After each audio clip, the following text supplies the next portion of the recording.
쌍둥이 임신한 그날부터 9개월의 준비단 하루 만에 끝냈다. 출산 직후 갓 태어난 쌍둥이를 품에 안은 채 눈물을 흘리고 있었습니다. 그런데 병실 문이 벌컥 열렸습니다. 시어머니와 남편 그리고 제가 한 번도 본 적 없는 낯선 여자가 서 있었습니다. 남편이 말했습니다. 이혼해. 나는 이제 이 여자랑 살 거야. 저는 그 말을 듣고 웃었습니다. 그리고 조용히 물었습니다. 도장 어디에 찍으면 되죠? 그날 제가 찍은 도장 하나가 세상을 바꿨습니다. 안녕하세요, 여러분. 오늘은 정말 오래 기억에 남을 이야기를 가지고 왔습니다. 이 이야기는 한 여성이 인생에서 가장 약한 순간처럼 보였던 그 자리에서 오히려 가장 강한 사람으로 일어서는 과정입니다. 영상을 본격적으로 시작하기 전에 딱 3초만 시간 내주세요. 아직 구독 안 하신 분들 지금 바로 구독 버튼 눌러주시면 감사하겠습니다. 그리고 오늘 영상이 마음에 드셨다면 좋아요 한 번씩 꼭 눌러주세요. 여러분의 작은 응원이 저에게는 정말 큰 힘이 됩니다. 그리고 오늘 이야기가 끝날 때쯤이면 아마 자연스럽게 좋아요 버튼에 손이 가실 거라 믿습니다. 자, 그럼 이야기를 시작하겠습니다. 세상에서 가장 행복해야 할 순간이 언제냐고 묻는다면 많은 사람들이 자녀의 탄생을 꼽을 겁니다.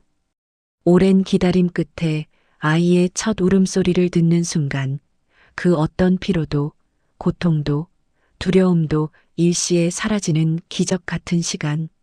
서윤희 씨에게도 그날은 그런 날이어야 했습니다.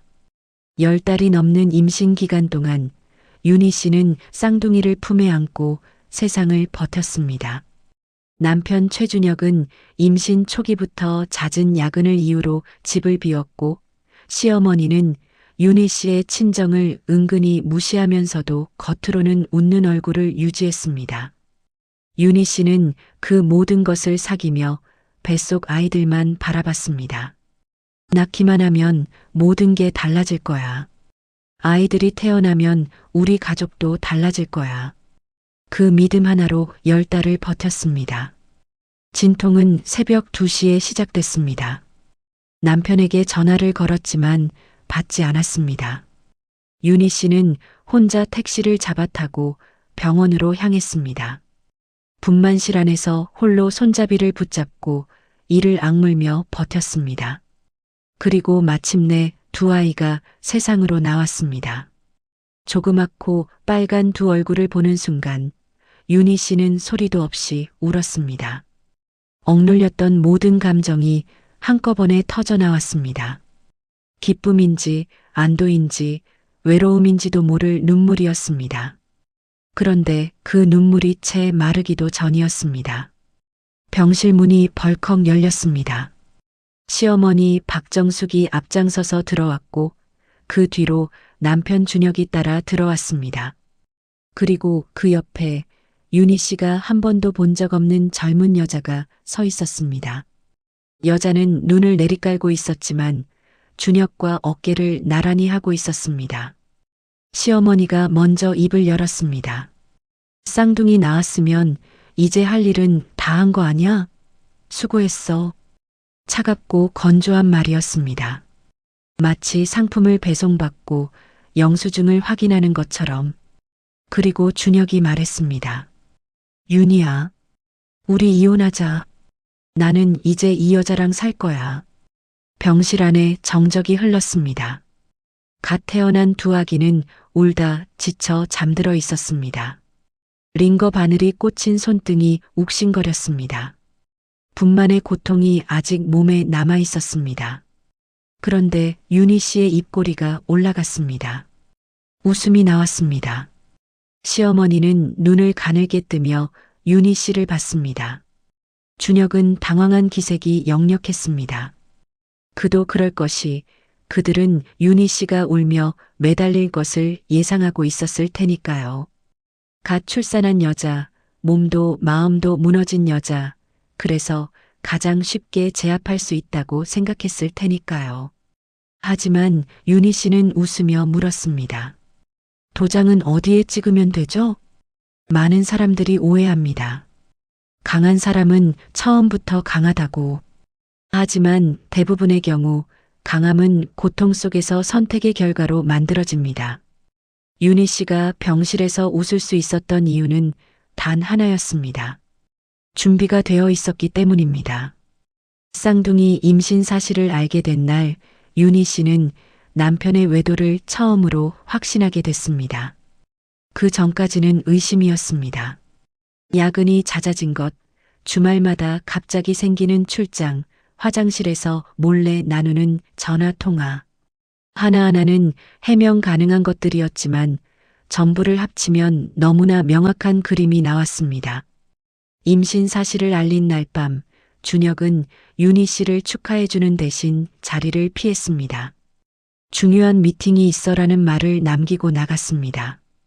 그날 밤 혼자 초음파 사진을 들여다보며 2개의 아기 집을 확인하던 윤희 씨는 결심했습니다. 무너지지 않겠다. 대신 준비하겠다.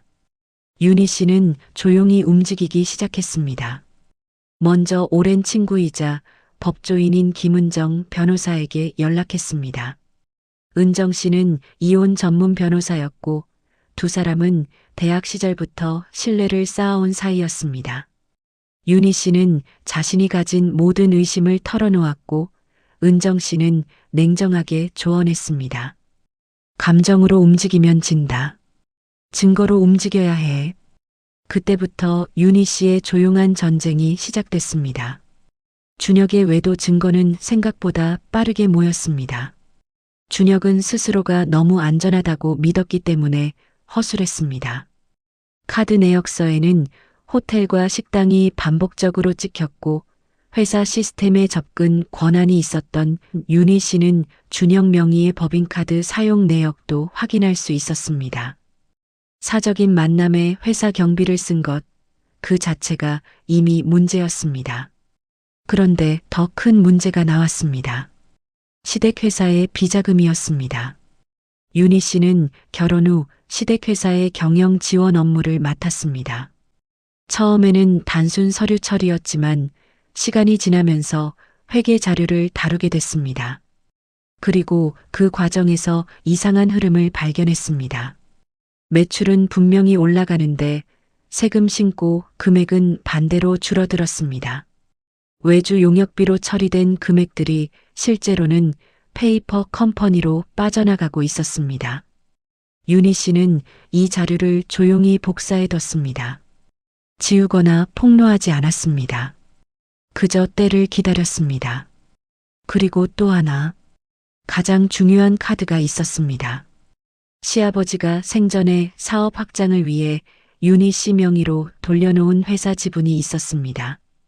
세금 문제를 피하기 위한 편법이었지만 법적으로는 엄연히 윤희 씨의 재산이었습니다. 시댁은 그 지분을 잠깐 빌려둔 것으로 여겼겠지만 서류상 소유자는 윤희 씨였습니다. 이혼을 요구하는 그들은 몰랐습니다. 자신들이 윤희 씨에게 얼마나 많은 걸 쥐어줬는지를. 병실에서 윤희 씨가 웃었던 이유가 바로 그것이었습니다. 그녀는 무너진 게 아니었습니다. 방아쇠를 당길 준비가 끝난 사람이었습니다. 이혼 도장을 찍은 직후였습니다. 준혁의 휴대폰이 울렸습니다. 그는 낯빛이 굳은 채 전화를 받았습니다. 그리고 순식간에 얼굴이 창백해졌습니다. 주거래 은행에서 대출 회수 통보를 했다고? 은행이 갑자기 대출 회수 통보를 한 것은 우연이 아니었습니다. 윤희 씨의 요청을 받은 김 실장, 즉 재무 전문가이자 윤희 씨가 오랫동안 신뢰해온 조력자가 이미 은행 측에 관련 정보를 전달한 상태였습니다. 법인의 재정 건전성에 의심이 생긴 은행이 즉각 행동에 나선 것이었습니다. 준혁이 전화를 끊기도 전에 또 다른 전화가 걸려왔습니다. 이번에는 윤희 씨의 휴대폰이었습니다. 딸 아이의 목소리였습니다. 윤희 씨의 딸은 결혼한 지 얼마 되지 않은 상태였고 임신 중이었습니다. 엄마, 나 무서워. 시아버지가 나한테 손을 댔어. 윤희 씨의 눈빛이 달라졌습니다. 딸의 시아버지, 즉 사돈은 지역에서 꽤 이름 있는 사업가였습니다. 하지만 뒤로는 여러 가지 문제가 있다는 소문이 돌았습니다. 임신한 며느리에게 손찌검을 했다는 건 어떤 이유로도 용납될 수 없는 일이었습니다. 윤희 씨는 방금 이혼 도장을 찍고 온몸이 지쳐 있는 상태였습니다. 그러나 목소리는 흔들리지 않았습니다. 김 실장, 준비한 대로 하세요. 짧고 낮은 한마디였습니다. 그 전화 한 통으로 준비된 모든 것이 동시에 작동하기 시작했습니다. 오후가 되자 경찰이 사돈의 집을 찾았습니다. 임신부 폭행은 현행법상 가중처벌 대상이었고 딸이 이미 병원에서 진단서를 발급받은 상태였습니다. 사돈은 그날 오후 경찰서로 연행됐습니다. 그리고 같은 시각 시댁회사에는 수사관들이 들이닥쳤습니다.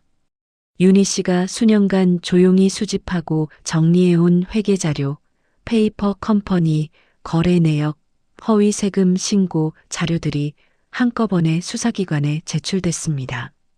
압수수색은 자료를 확인하기도 전에 그 자체로 뉴스가 됐습니다. 지역 경제계에서 제법 알려진 회사였기 때문입니다. 준혁은 투자자들에게도 손해배상 소송을 당했습니다. 회사 재정 상태를 부풀려 투자를 유치한 행위가 문제가 됐습니다. 은행은 추가 대출을 전면 중단했고 협력업체들도 하나둘씩 거래를 끊기 시작했습니다. 낯선 여자, 즉 준혁의 상대방은 그날 오후 기자들의 카메라 앞에 서게 됐습니다. 처음에는 어떤 경위로 취재진이 그 자리에 나타났는지 알 수 없었지만 이미 회사 문제가 뉴스가 된 이상 관련 인물들은 모두 주목받을 수밖에 없었습니다. 그녀는 고개를 들지 못했습니다. 시어머니 박정숙은 회사가 압수수색을 당하는 장면을 TV 뉴스로 확인했습니다. 그리고 병실로 다시 찾아왔습니다. 이번에는 목소리가 달랐습니다. 무너진 목소리였습니다. 너 대체 언제부터 이런 걸 준비했던 거야? 윤희 씨는 두 아이를 안은 채 조용히 대답했습니다. 쌍둥이를 임신했을 때부터요. 많은 사람들이 묻습니다. 어떻게 그렇게 냉정할 수 있었냐고. 어떻게 그 힘든 상황에서 무너지지 않고 버텼냐고. 윤희 씨의 대답은 단순했습니다. 무너질 여유가 없었어요. 뱃속에 아이가 둘이나 있었으니까요. 임신이라는 경험은 사람을 여러 방향으로 바꿉니다. 어떤 이는 나약해지고 어떤 이는 두려워지고 어떤 이는 조심스러워집니다. 하지만 어떤 이에게는 임신이 가장 강한 각성의 순간이 됩니다. 지켜야 할 존재가 생겼을 때 인간은 이전까지 자신이 알지 못했던 힘을 발견하기 때문입니다. 윤희 씨에게 임신은 각성이었습니다. 뱃속에서 두 아이의 심장 소리를 처음 들은 날 밤, 윤희 씨는 오래 생각했습니다. 지금 이 결혼을 유지하면서 이 아이들에게 어떤 세상을 물려주게 될까? 아버지의 거짓말을 보며 자라는 아이, 할머니가 엄마를 무시하는 것을 보며 자라는 아이, 엄마가 눈물을 참으며 웃는 것을 보며 자라는 아이. 그 모습이 머릿속에 그려지자 더 이상 머뭇거릴 수 없었습니다. 윤희 씨가 준비를 시작한 건 복수가 목적이 아니었습니다. 처음에는 단순히 내 아이들이 안전한 세상을 만들기 위해서였습니다. 만약 남편이 진심으로 돌아선다면 증거를 쓸 일이 없을 것이었습니다. 만약 시댁이 사람답게 행동한다면 그냥 내버려 두면 됐습니다. 하지만 그들은 스스로 선택했습니다. 출산 직후 병실에서 이혼을 요구하는 것으로. 윤희 씨는 그 선택을 존중했습니다. 그들의 방식으로. 출산 후 며칠 동안 윤희 씨는 병실에서 두 아이를 번갈아 안으며 생각했습니다. 자신이 한 일들이 과했던 건 아닐까? 너무 냉정했던 건 아닐까? 하지만 결론은 매번 같았습니다. 아이들에게 엄마는 억울해도 참더라는 모습을 보여주고 싶지 않았습니다. 부당한 일에는 당당하게 맞서는 것이 자신이 물려줄 수 있는 가장 중요한 유산이라고 생각했습니다. 딸의 전화를 받고 김 실장, 준비한 대로 하세요라고 말했을 때도 마찬가지였습니다. 임신한 딸이 폭행을 당했다는 소식을 듣고 흔들리지 않은 게 아니었습니다. 손이 떨렸습니다. 눈물도 났습니다. 하지만 그 자리에서 무너지는 것은 딸에게 아무런 도움이 되지 않았습니다. 엄마가 단단히 서 있어야 딸도 버틸 수 있다는 것을 알고 있었습니다. 엄마는 그렇게 강해집니다. 아무도 가르쳐 주지 않아도, 아무도 준비시켜 주지 않아도 지켜야 할 아이가 생기는 순간 사람은 이전과 달라집니다. 윤희 씨는 그 변화를 임신 기간 내내 느꼈습니다. 몸은 무거워졌지만 마음은 오히려 더 선명해졌습니다.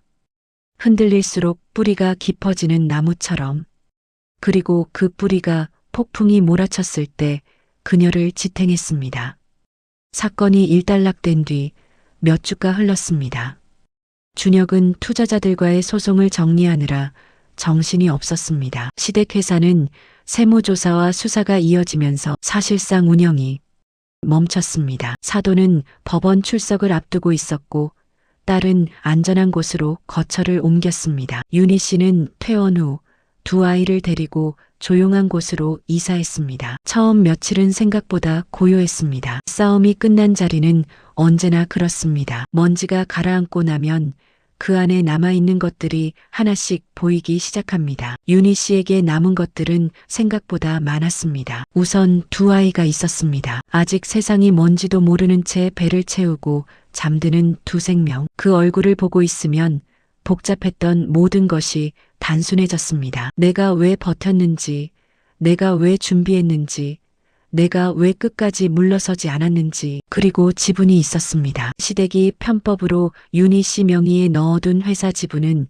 법적으로 윤희 씨의 재산이었습니다. 시댁이 이를 되찾으려 했지만 이미 관련 서류가 정리된 상태에서 그 시도는 통하지 않았습니다. 그 지분은 윤희 씨가 새 출발을 할 수 있는 실질적인 기반이 됐습니다. 친구들이 찾아왔습니다. 오랫동안 연락이 뜸했던 사람들도 왔습니다.